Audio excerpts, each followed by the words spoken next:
This video is made for adult collectors because this is a 40-year-old design.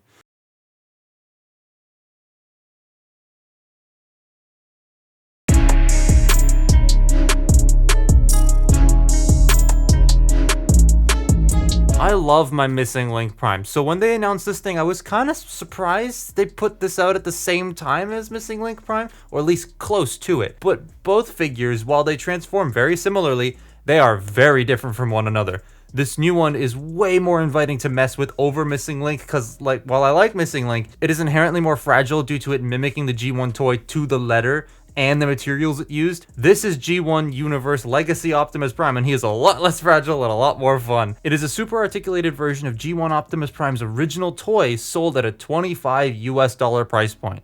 And it is a lot of fun. The colors are on point here with the basic red, blue, and grays, hitting all the details and such of that original toy, but this one is like a more obtune-ish, quote-unquote, deco, as there is no paint on some of the sticker details on the knees and the forearms. They did give him yellow eyes though, hell yeah. It's been a while since that was on a mainline Optimus Prime like this. He is also super clean, nothing's hanging off, which why would there be? This transformation worked so well back in 1984, so it still cleans up as well today. He has like almost no heels, which I thought was going to be a big issue for me, but nah, he stands pretty much fine in most of the poses you put him in. He does do the whole hip skirt is one piece thing, which is but I kind of get it on this one. At least it doesn't limit the waist joint like the Missing Link one did. That bugs me a lot. Now this one you can twirl to your heart's content. You can open his chest up and he has a funky clear blue matrix. I like this. It's both different from the Earthrise one and it's all blue. It's kind of funny. I think it's neat. He can't hold it though. I dig this head with the little vents on the mask and the painted crest. The whole roundness of it, it really screams that original toy head to me. And he comes with stuff. You get his guns and his axe.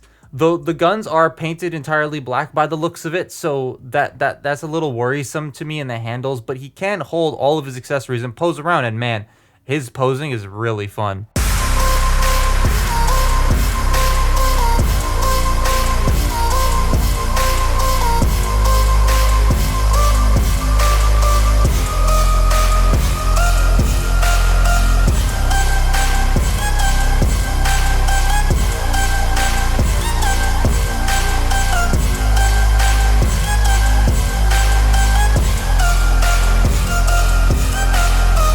So much like Missing Link, this has all the modern articulation you would want on a toy that looks exactly like the G1 figure, but unlike Missing Link, this feels less creaky and has less limitations. However, Missing Link has wrist swivels and this doesn't. So the head can rotate, but it's also on a ball joint. You can look up a little bit and down a little bit, and you get a little bit of side-to-side tilt, which, here's the Missing Link copy, his head only rotates, and it was something that really did bother me about that. So I'm very happy that this has an actual ball-jointed neck. These shoulders can do a full 360. They can go in and out. There's the smokestacks. They can come off. I'll talk about that later. You do have a backwards butterfly joint due to transformation, so that's nice. You do a bicep rotation, 90-degree elbow bend, nothing at the wrist, like I said. Now the waist is done completely differently from Missing Link. So on Missing Link, the waist and all of like the waist joint and everything is attached to these wheels. So when you turn the waist, the wheels also go with it. And they bump into the front bumper, causing the waist to only rotate about that far, which is a little annoying. It's my biggest gripe with this toy is that his waist is terrible. On here though, we'll lift this up. This and all of this is attached to the body, whereas the waist is this tiny little piece down here. So this can freely spin as much as you'd like. Granted, it makes that hip skirt be one solid piece, but like if you split that up, it would look weird. So yeah, the waist joint can do a full 360 and is an entire separate part. That's awesome. No ab crunch. The hips, they can go forward all the way. They can go back all the way. They can go in and out all the way. You have thigh rotation. You have 90 degrees of bend at the knee. I feel like they could have gone a little bit deeper, but that's fine. Then the ankles, they can move down. They can't move up. They do have ankle pivot. And for some reason, ankle rotation? This is very rare to see on a Transformer, so it was kind of, it doesn't serve any transformation purposes. There's just a mushroom peg there. So you have ankle rotation. That's nice. And then one of the things I wanted to bring up quickly about the painted guns was these are painted in black, right? And it's this one here. This is the toy gun. It's so thick it doesn't like fitting properly into his hand. It takes a lot of force, and then a lot of force to take it out. That's why I kind of worry about these painted handles in the long run. But yeah, other than that, he's really posable. So yeah, the robot is killer. His transformation is pretty much just the G1 Prime, but with a couple of new features. So let's just get into that. So his transformation is just G1 Optimus Prime again, but with a couple of extra twists and some unique things that I like. However, you have to do it in like a very specific order. It has to be done like legs first, because if you do it arms first, then it gets a little annoying. So to start with, what we're going to do is we are going to compress the legs together, clip them in at the feet, and then fold this up. Now, this is not the most stable connection in the world. It will just come apart. These don't clip in. That's more of just like a suggestion tab. I wish these clipped in. It clips at the feet. Oh, see, there it goes. Then you bring this up, and then you want to push the wheels together and then tab the front crotch piece into place. Then we are going to open this up, take the head, fold it in, and then close this up. Then we are going to open these arms out, rotate the fists around, close that back up. That's pretty cool. I kind of prefer this more than just shoving the hands in there like Missing Link does. And then once you have that up, you rotate those arms. Then you bring this in. And the reason why I wanted you to do it legs first is because there are these little tabs right here that have to tab into the legs, and that's what holds the legs together.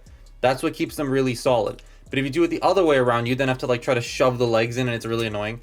So you bring this around and in, around and in, and then you line it up with the thighs, squeeze it all together, and make sure everything is completely straight, because if everything is not completely straight, then these will stick out more. So get that all right there, and that's basically it. It's very simple. I like this a lot. It's so easy to flip back and forth, because again, it is just removing the fist. It is just this. It's a transformation we've seen a bajillion times. Done. So if this is really fun to flip back and forth, this is equally as fun to flip back and forth. Let's get those fists in there. Equally as fun to flip back and forth. And I find myself enjoying it a little bit more than this, because this has like some fiddly waist and shoving the hands in there, and it's fine. It's just now having this, you kind of start to see the little tiny imperfections that come out of this a little bit more. Granted, this is trying to be an exact copy of this, whereas this is a stylization, so I get it.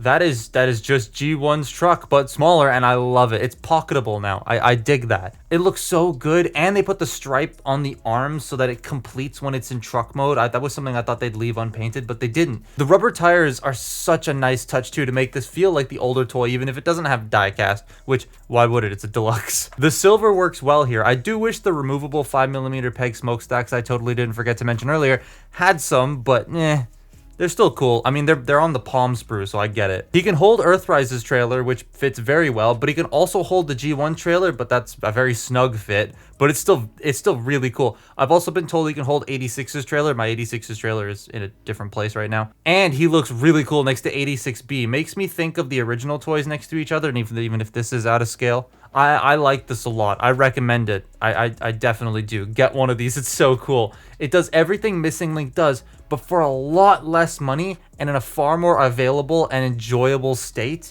It's fun, funky, and I dig it. The materials are really what bring it home for me, because Missing Link just feels a touch bit too, not rickety, but fragile in like the lower legs area and that really stiff ab crunch and all that.